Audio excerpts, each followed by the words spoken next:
Okay, folks, welcome back for the second installment of Module 10. We're going to pick up with how reflexes occur, and reflexes are going to involve all three different types of neurons that we spoke about earlier. And first and foremost, the afferent neurons that are involved are your sensory neurons, and they're going to be collecting sensory data. This can be from your skin, your eyes, your ears, your nose, and they're going to send it to the spinal cord.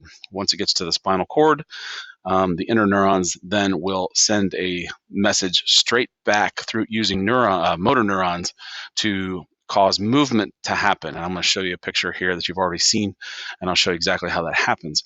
Simultaneously, a message will be sent to the brain in order for the brain to process what has happened. However, by the time the brain processes this, it will have our reflexes will have already taken place.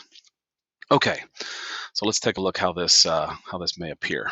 All right, again, holding that finger over the fire, sensory neurons send an impulse using sensory neurons all the way to the spine. At that point, the inner neurons, this little black chunk, basically our spine, intercepts that signal, and it will send a message immediately back to the area in which the sensory neurons sent their original signal.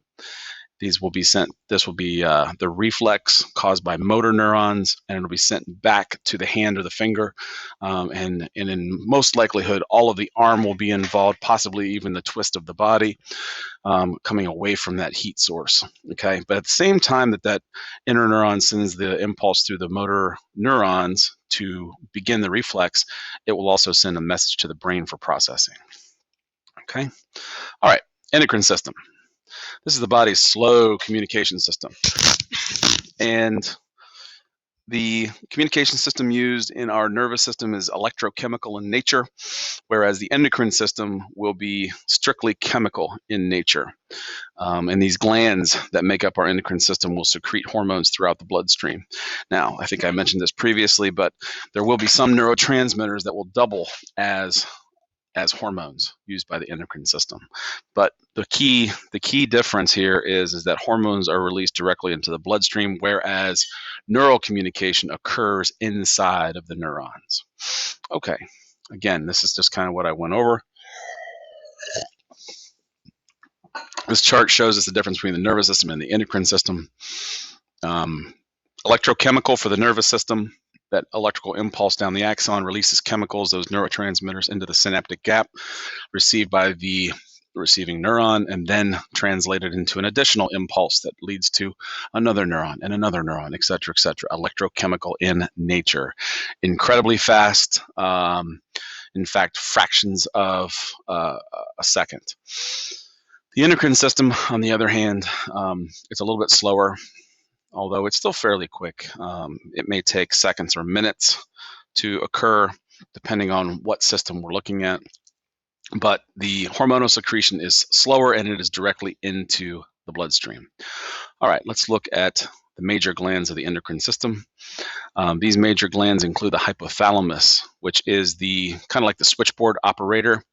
The hypothalamus serves as a gland that interprets messages from the brain and sends them to the pituitary. The pituitary oftentimes is referred to as the master gland. The master gland controls all other glands.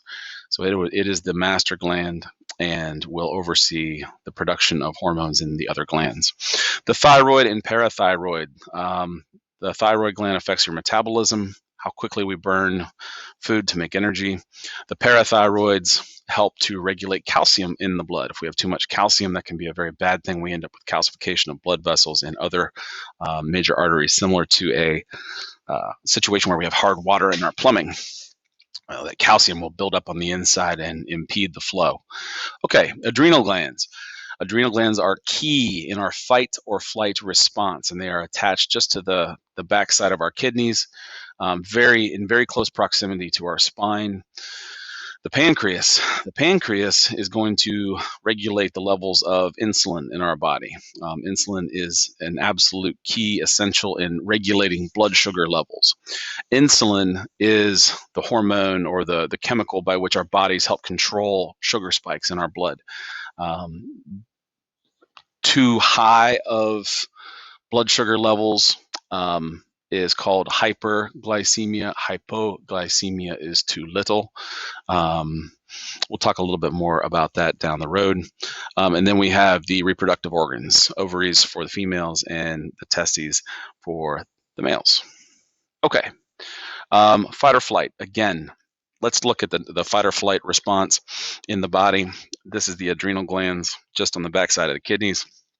And what happens is when the sympathetic nervous system engages, the adrenal glands are going to release epinephrine and norepinephrine into the body. All right, basically, we might know them better as adrenaline and noradrenaline.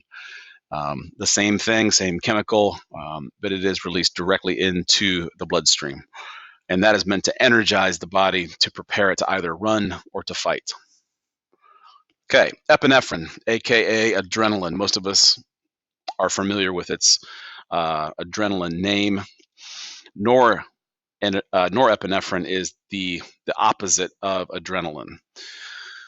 And what it does is the norepinephrine is then released after the fight or flight situation has concluded, and that's where our peripheral nervous system calms us down, or our parasympathetic nervous system. Okay? All right. Pituitary gland. The pituitary gland is the most influential gland, called the master gland oftentimes, and it oversees pretty much all the other glands and their production of hormones throughout the entire body. The hypothalamus basically works directly with the pituitary gland, and it helps communicate messages from the brain to the endocrine system. Okay, and you can see down here, the hypothalamus is both part of the central nervous system as well as the endocrine system. And that's important to note because it is kind of the gateway between the brain and the endocrine system. Okay, the pituitary gland is responsible for growth hormones. It helps to regulate growth and metabolism. Oxytocin is another hormone that we haven't talked about yet. It stimulates uterine contractions. It helps to spur on breastfeeding. It also promotes bonding and group cohesion and trust. Obviously, all of those things are very important when we're talking pregnancy and childbirth. The pituitary gland is going to tell the other endocrine glands to secrete their hormones, when and where to do that. Okay, and that pretty much wraps up our extent on the nervous system, or I'm sorry, on the endocrine system. We will pick up shortly with the with module 11, which talks about different parts of the brains, the limbic system as well, and how our brain is subdivided. Okay, so stay tuned for the next installment of Unit 2, and that will be module 11. Talk to you soon.